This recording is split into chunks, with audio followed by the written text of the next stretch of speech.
All right. What's up, college football fans, quarterback fans? Welcome to another live show, the QB Spotlight Show. We got week 3 recaps. Week 3, I guess, instant reactions. We've had close to, a day to digest everything. So, yeah, it's still kind of instant reactions we got going on. But if this is your first time tuning in, QB Spotlight is just a big quarterback hub. We talk all things quarterbacks, majority and primarily the college football quarterbacks. And with these live shows that we've been doing recaps, and we've also been doing preview shows, right? So we're just going to chop on some of the play that happened yesterday, some of the quarterback performances, some of the quarterback storylines, topics, just all that stuff that we want to dive into, as long as it's related to the quarterback position.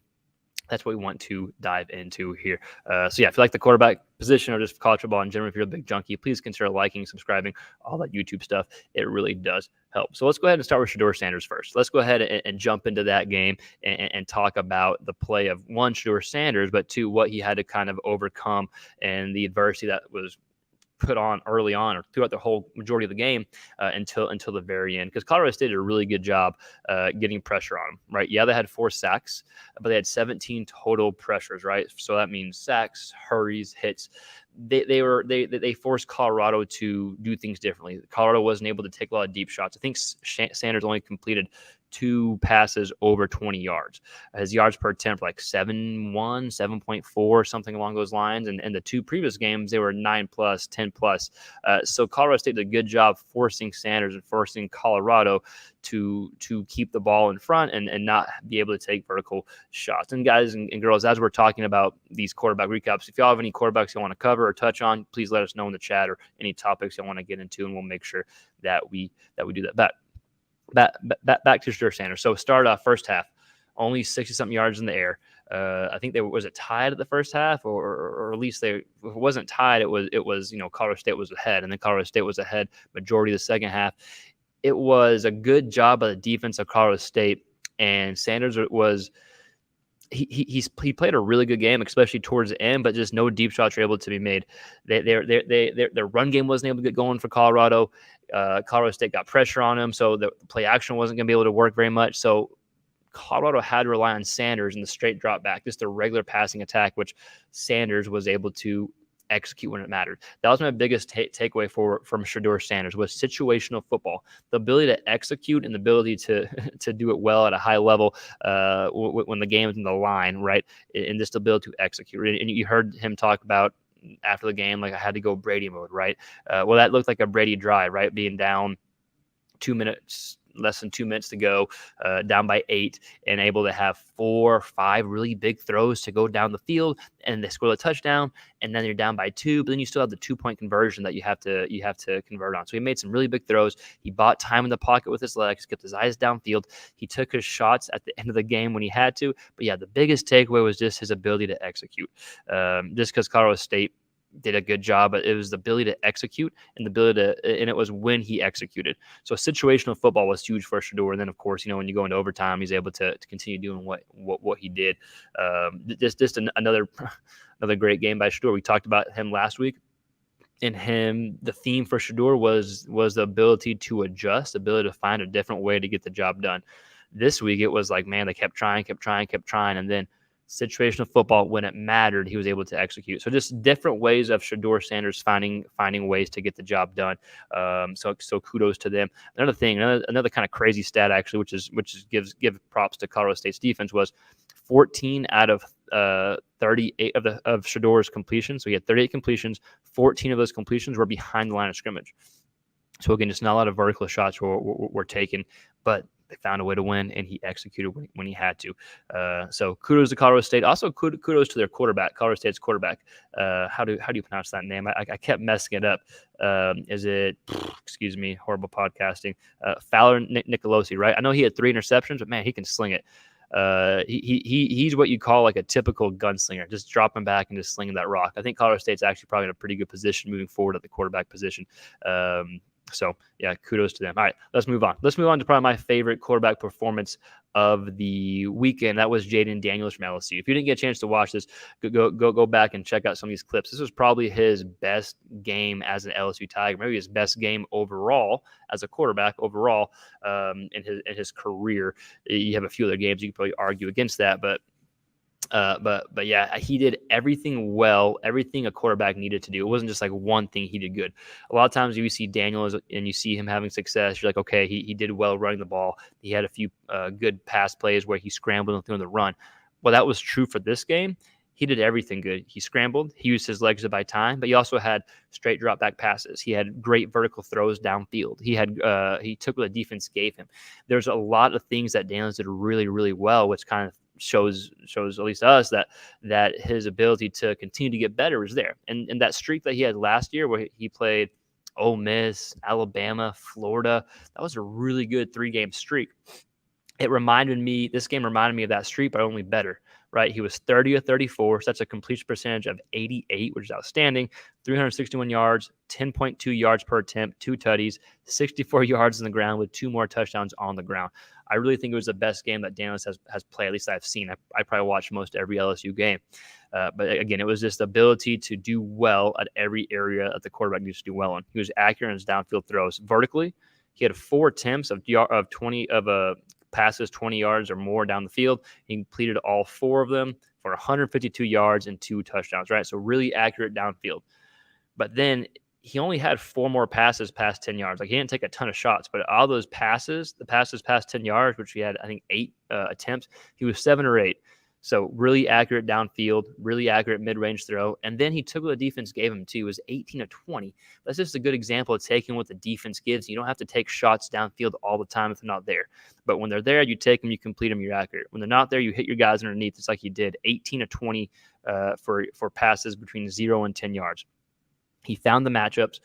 Mississippi State's DBs did not match up well against the receivers for LSU, specifically Malik Neighbors. I think we saw that, and he was able to expose them. So just a really good job by Daniels being able to find his matchups, being accurate all over the field.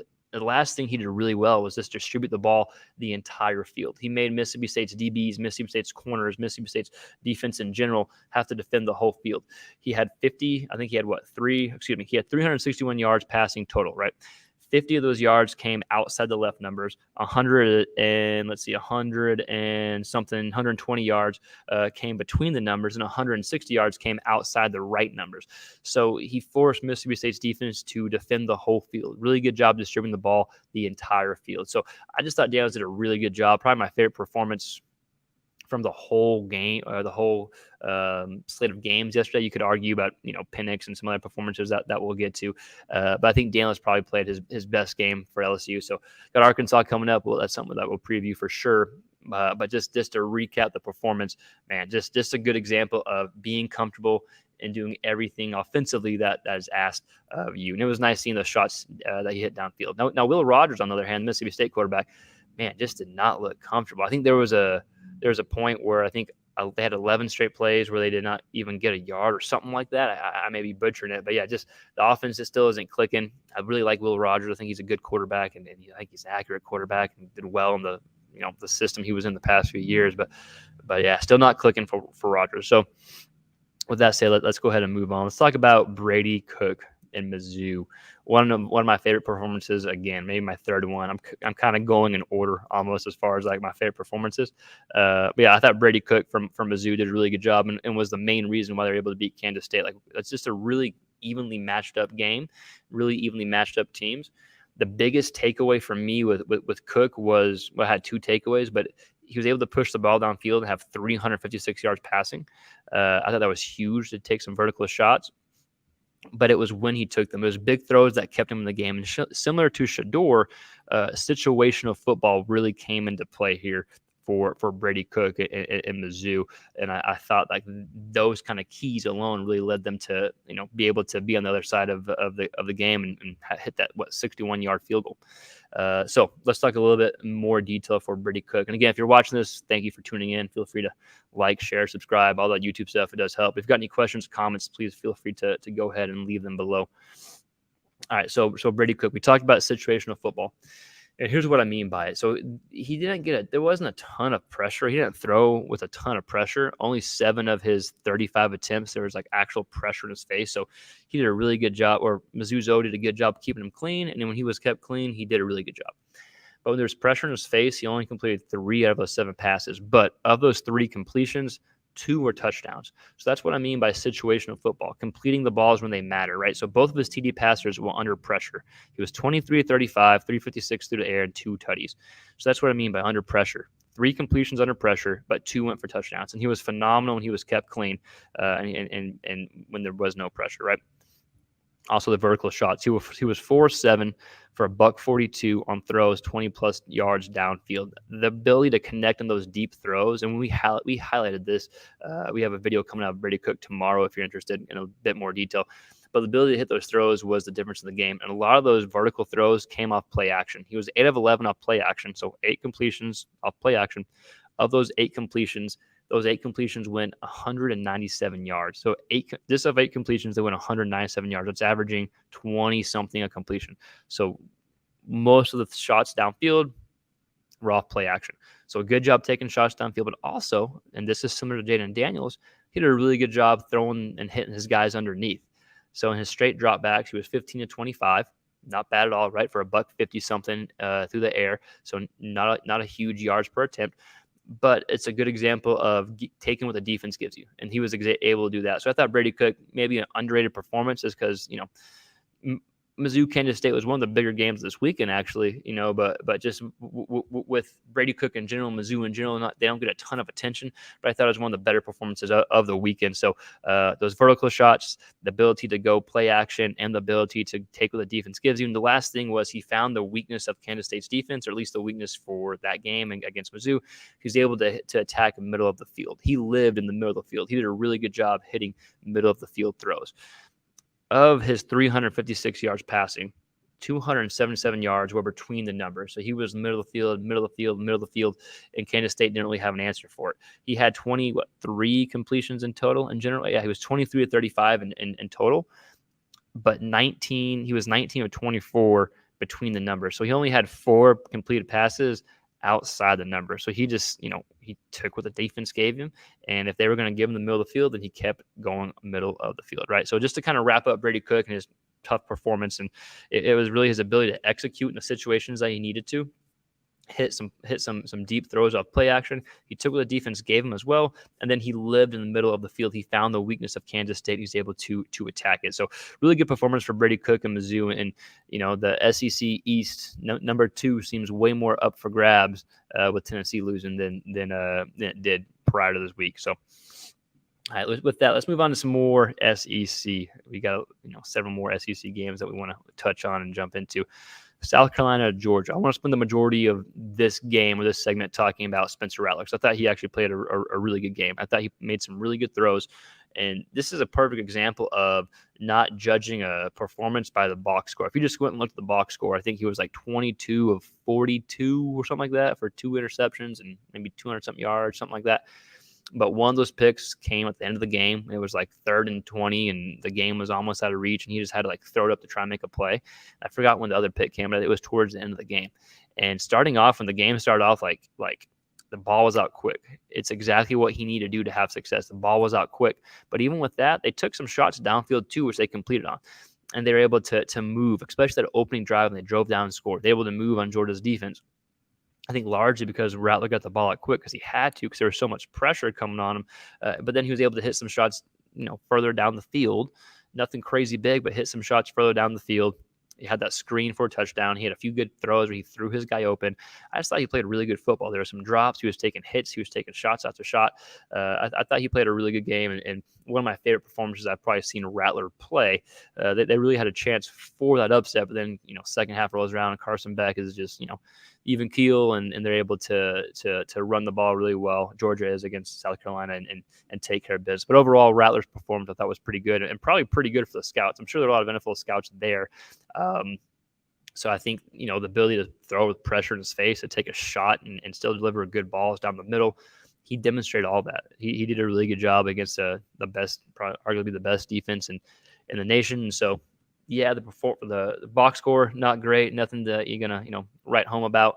But if you watch the game, you just look around people that are like smart football people. Everyone is talking about how well Rattler played, right? So, again, Spencer Rattler, another good game for South Carolina, even with the pressure. There's so much pressure. I didn't look up the exact PFF stats on that. but a lot of pressure that he threw against. So hopefully they can get that fixed for him. He can throw with more of a clean pocket.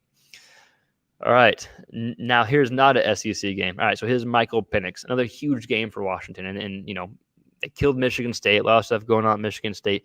But still, I mean, I think Penix, like every game so far, he's thrown for at least 450, I think, or 4 something. This game against Michigan State, he had 473 yards, 4 touchdowns. And he's doing all this on big plays, short and intermediate plays, but he's very accurate on these big plays. It's hard to have like a high completion percentage on balls thrown 20+ yards down the field. Well, just in this game alone, he was 7 of 11 attempts on balls 20+ yards down the field, which is crazy, right? So of those 7 attempts, let's see, I got up in front of me. Of those 7 attempts, okay, I don't. Oh yeah, excuse me, I'm sorry. Of those 7 attempts, or of those 7 completions of 11 attempts, he had 254 yards just off those completions. 63% completion percentage of 20+ yards of balls thrown 20+ yards down the field. Pretty damn good. Definitely going to be in the talk for Heisman race, and definitely helping the Pac-12 status of just, one, being a really good conference this year, and 2, probably the best quarterback conference. Actually, yeah, the best quarterback conference in the country this year with all those guys playing really well. But yeah, Michael Penix. I know that they're on Peacock, and a lot of times they play later games because they're out on the West Coast. But definitely make sure you tune in. They got some big games coming up in the Pac-12, and he's going to be a big reason why Washington's going to continue to be good this year. He's working up to maybe be a pretty high draft pick too. Another huge game for him. Definitely in the Heisman contention. Kind of just doing it nonchalantly, right? 473 yards, 4 touchdowns, throwing it downfield, just doing his thing. All right, let's go into Drake Maye, right? UNC quarterback, beat Minnesota, beat them comfortably. They had the game throughout, most of the game. They were ahead by a touchdown or 8 points. Excuse me, pulled away at the very end, and they won by 2 scores. Grab a quick sip of water. I apologize. That's a little better, but this was Maye's, I think, best game so far. His game against South Carolina, he did some good things through 2 picks. Game against App State, nothing really got going on against App State. He had 1 rushing touchdown, and they beat App State in overtime, right? So nothing really got going on. This game, he looked more like the Drake Maye as of old. Not completely back yet, but looked like Drake Maye that we saw last year. Over 400 yards passing, had some big time throws, had some, especially early on in the game, some big deep throws that kind of got things rolling for North Carolina. Still had 2 picks, right? So he's not completely back yet. It's 4 interceptions in 3 games. Not the start he wanted, but I think this is a step in the right direction if you're a North Carolina fan or just a Drake Maye fan. Let's see. LeVar Ball, love your videos. Thank you, LeVar Ball. I appreciate that. Very, very kind of you to say. Love your videos. Appreciate that. Thanks for the support. Let us know if chat, let us know if y'all got any quarterbacks you want to talk about or any of the quarterback topics. We're going to get some more good stuff coming up in a little bit. Going to continue to hit this list, though. So, all right, Drake Maye, hit on Drake Maye. Let's talk a little, we got Ole Miss, Georgia Tech, Jackson Dart. Yeah, did some things with his legs, did some things on the ground, had a comfortable win, but Georgia Tech stayed in the game. They were in the game, but Ole Miss pulled away towards the end. Let's talk Tennessee and Florida, because that was probably one of the most hyped up games this weekend, right? And it turned up it being I guess I would call it a good game, depending on what team you're a fan of, right? But for me, it was entertaining, right? I thought it was a good game. Not if you're a Tennessee fan, but I thought overall, that. Let's talk Florida side first. Let's talk Graham Mertz. I think it was 19-24 for only like 160 in the air. So he did exactly what you want to do in Billy Napier's offense, and that's just kind of dink and dunk and let your defense play well. Their run game was going. The run game was really good. They had 2 stud backs, right, from ETN and Johnson, Montreal Johnson. Am I saying that right? The former Louisiana running back. But regardless, got the run game going, and March made the throws when you had to make the throws. Early in the game, had some good, nice shots on the right side of the field. Some good throws rolling out. I thought March did what you're supposed to do, especially with because we had questions about how would they be able to defend and block the Tennessee pass rush, because Tennessee pass rush has done so well the first 2 games. Now, granted, it was UVA and FCS, but still. And I think they answered it, which is, hey, we're just get the run game going. They got the run game going. They got a good, decent sized lead. They kind of set them that lead, and defensively, they're able to keep Tennessee from really any big time plays for the most part, right? So Graham Mertz did exactly what you need to do. Now, can you do that in the rest of SEC play to win the games you want to win? I don't know. We'll see. But I thought it was actually a good game for Mertz, and it's exactly what you wanted to do. Some good situational passes. Now, Joe Milton, he's a guy getting criticized a lot right now, right? I don't think it's all necessarily his fault. Like I know there's some plays, some throws that he missed, and sometimes there's some throws that he wants to have back, but there was still several drops by the receivers for Tennessee. Like I thought that the first drive that he came out throwing, like there were some throws you're like, dang, like man, he's slinging that thing. But they just can never get in a rhythm. That's the biggest thing with the offense for Tennessee right now. Like with Hendon Hooker last year, they got in a rhythm, and they were in a rhythm, right? That they use a lot of these screens to get stuff going. They still do that with Milton, but I don't know if the screens aren't being as effective. That they're missing some downfield throws. There's some drops. But I don't think he's like totally inaccurate. Like you see all these memes of him like overthrowing guys by like 1,000 yards, or you just see all this stuff on Twitter, and I don't think that's necessarily the case. I'm not saying he's playing perfect football. I'm not saying that he's running the offense exactly how you're supposed to be. But all I'm saying is there's plenty of blame to go around, in my opinion, if you're trying to really like nitpick stuff, right? Like he was 20 or 34 last night for 287, a couple of TDs. I think he had one pick. And there were some drops too. So again, I think it's more of a team thing. This is a Joe Milton thing. Again, I'm not saying he's running it exactly how he's supposed to. There's throws he wants back. Like there's several times. I think his biggest thing, but I think he's gotten better. But I think his biggest thing is the accuracy to me does look better, but it's like making the ball more catchable, making the throws more easier, not hitting when your guy's running a dig down the middle, like hitting him in stride so he can keep going, right? I think it's those type of things maybe. But I don't think it's all on him. I think there's plenty of blame to go around, and I thought he still made some really good throws. There was a throw I wrote down on one of my notepads the other day or yesterday. It's somewhere, man. It was middle of the third, just a strike down the middle of the third. I wish I had that video to show. So Milton, I'm not saying the play is great, but it's not as bad as I think a lot of people are making out to be. I think there's enough blame to go around if you're Tennessee and Joe Milton. Maybe it's just because, I'm always trying to defend quarterbacks, whatever you want to say, toughest position in sports. But I think there's enough blame and enough kind of reasons why maybe that offense isn't humming than just Milton. Maybe I'm wrong. Maybe they make quarterback switch at some point, and maybe it gets humming.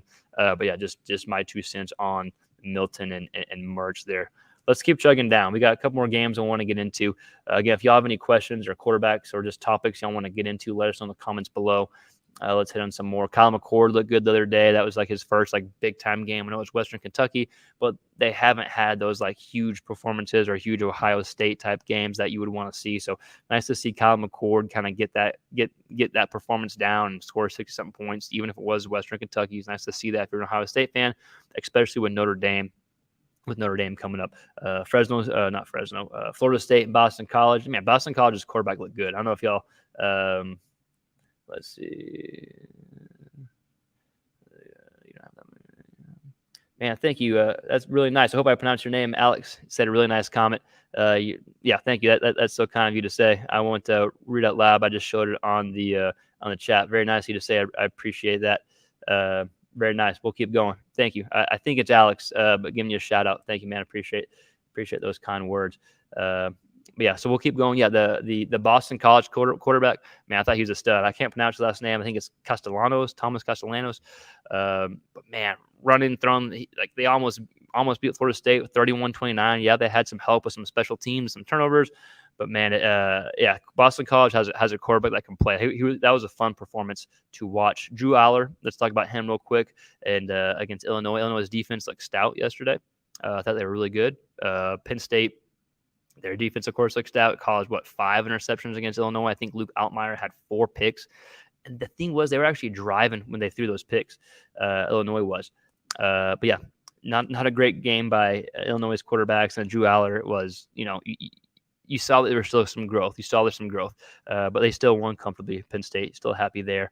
We'll keep chugging. Okay, Alabama. We got to get into Alabama, right? We got to talk some Alabama quarterbacks.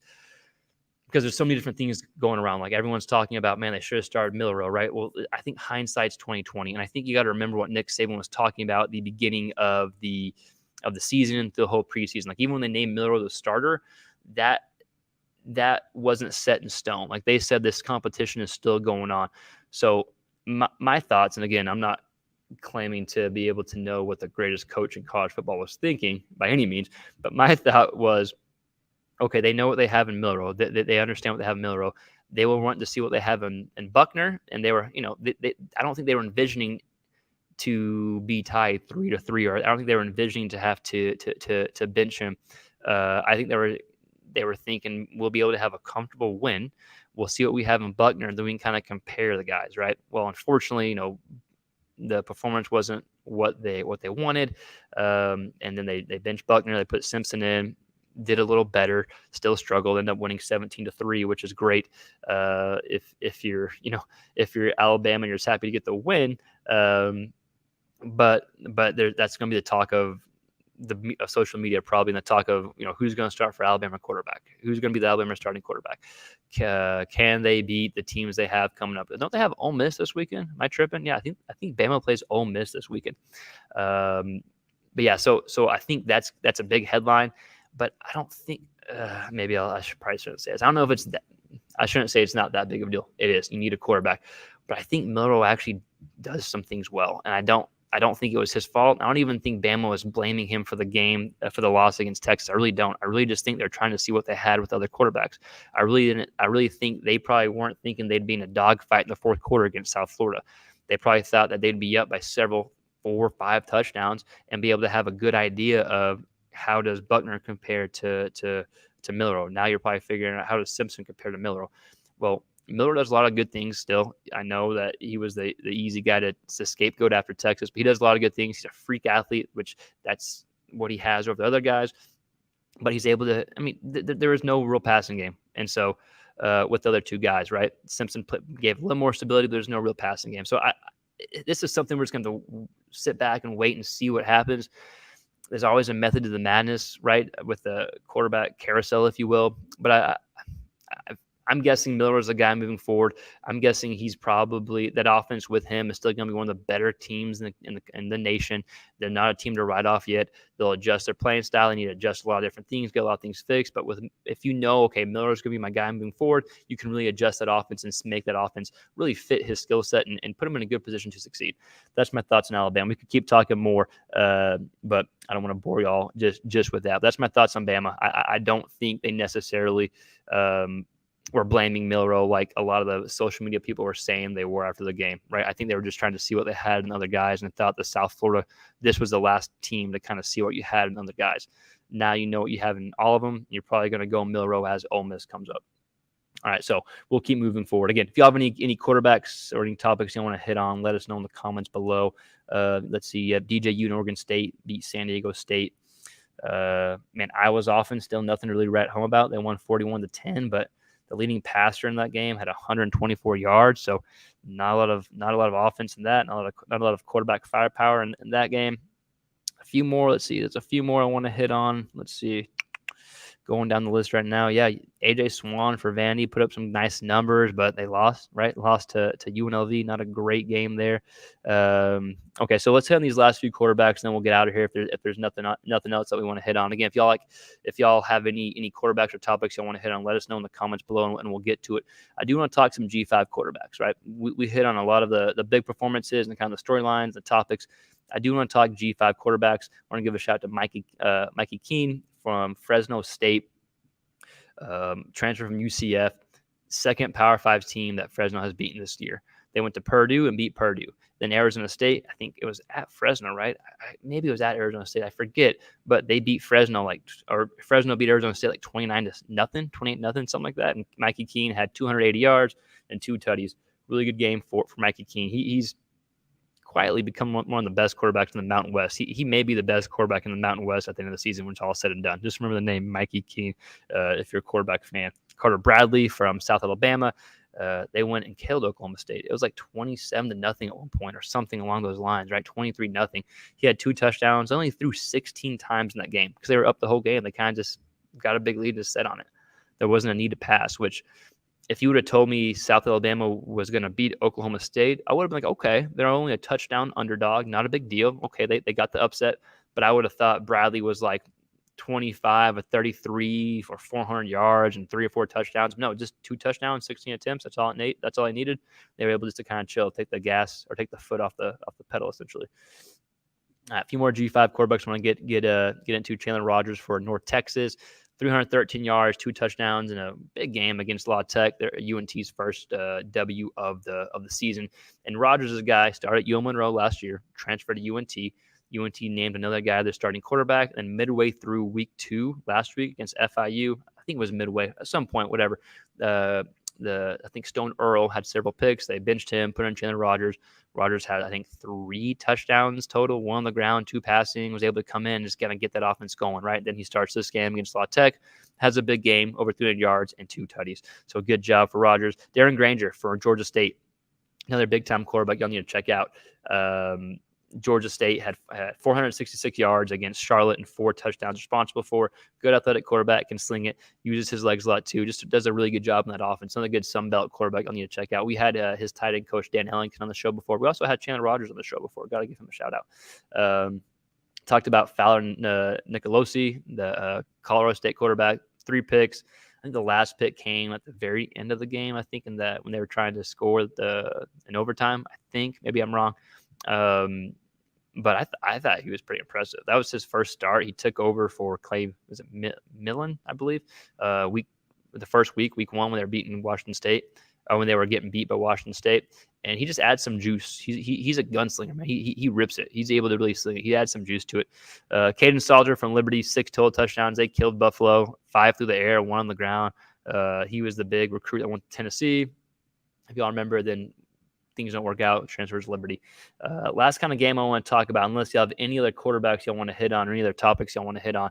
Mitch Griffiths from Wake Forest. Again, he's been on the show. Awesome guy.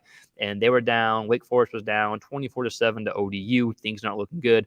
Kind of just choppy, right? But able to will his team back, and able to come back and win 27-24. He actually was able to hit on 4 passes of 20-plus yards downfield for 2 tutties and 112 yards. So big performance there to be able to come back and win. Yes, it was Old Dominion. Yes, there are several score favorites, but they found themselves down by 17 late in the third, I think, and able to find a way to fight and come back. Sometimes those are the best performances. But I think that's all we got for this recap video. I tried to hit on everything, at least everything important. If there's any other games you want to mention, y'all got about a minute left. You want to hit on that or let us know. But yeah, week 3 in the books. We'll have a preview, week 4 preview coming up on Wednesday if you want to check in. Again, we're just a big quarterback hub. We talk all things quarterbacks, and we'll have quarterbacks that we train to come on the show, quarterbacks that we just know through other channels come on the show and just kind of talk what it's like to be a quarterback or coach. People in the chat, thanks for watching. Thanks for commenting on the kind words. It really does mean a lot. If you like this video, if you're watching after the live, please like, share, subscribe, all that YouTube stuff. It really does help. And I'll put this on podcast version as well. And yeah, that's all we got for tonight. We'll see you next time. Peace.